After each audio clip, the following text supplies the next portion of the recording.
When I got the Samsung Galaxy S6 Active and held it for the first time, I was pretty torn. It has a ton of great features, but doesn't have the sleek design of the normal S6, and as someone who likes slim, sleek phones, the permanent case on the Active really threw me off at first. But then I got to using it, and now I'm thinking, are rugged phones better? Here's my thinking. The S6 Active has pretty much every single feature as the normal S6, and even more. This is possible because Samsung doesn't have to worry about having the thinnest or the shiniest. This is the Active model, so after being liberated from all those guidelines, all Samsung has left to do is make a great phone, and the S6 Active delivers. On the inside, the phone is almost exactly the same as the normal S6. Now, I didn't get a chance to review that myself, but I'll leave some awesome reviews down below, so go check those out if you haven't already.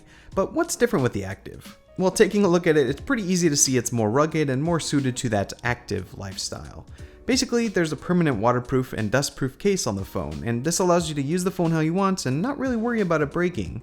There's a cool camo design on the back, which I happen to really like, and the phone feels like a normal S6, but with a case on it. Like I said, it's IP68 waterproof and dustproof, so you can get it wet, take a shower, go into a lightning storm, go swimming, pretty much anywhere in the world you go with it, it should survive. On the front is the same 5.1-inch Quad HD Super AMOLED display, and it looks great. We're talking 576 pixels per inch, very contrasty, a bit oversaturated, but boy does it look great. On the inside, everything is the same as well. The Active has the Exynos 7420 chipset with 3GB of RAM and 32GB of built-in storage, although there's no expandable storage here either. But it performs really well. Everything is snappy and there's no real lag, and it opens up quickly and is running Lollipop, so really you're getting the best of the best with this. It does so run Samsung skin, so you're not getting stock Android, but it is a lot lighter than in the past, and overall it really doesn't get in the way anymore. With that rugged case, the outside does have some changes. The front buttons are now actual buttons, so that means no fingerprint scanner, but you have a home, multitasking, and back buttons, and they're very tactile. It feels weird after not using real buttons for so long. On the right side is the lock button, and on the left is the volume rocker and a brand new active key. This is a programmable button that allows you to open two apps with either a short or a long press, so you can really customize it to open whatever you want. The only issue is that these buttons are really easy to press, a bit too easy, so you might activate an app without wanting to. On the back is the same great camera from the S6. It's 16 megapixels with optical image stabilization, and it really takes some awesome pictures and videos. There's some over sharpening in the photos, which Samsung really needs to work on, but overall the pictures look great in both normal light and in low light.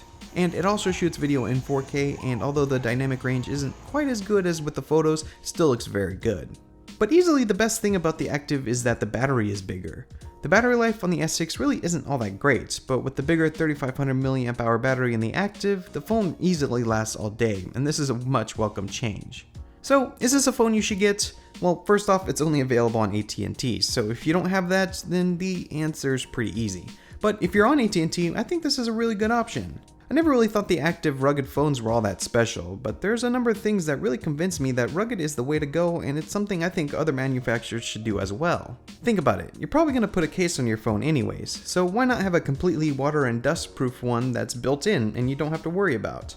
Sure, the phone is a bit thicker, but the battery life is also much better because of it. You aren't really losing out on anything when it comes to usability, and you're gaining features like more battery and the phone being waterproof. So if you can't live without a fingerprint scanner or a super thin glass phone, then go with the S6. But if those don't matter, the Active is most definitely a phone to consider.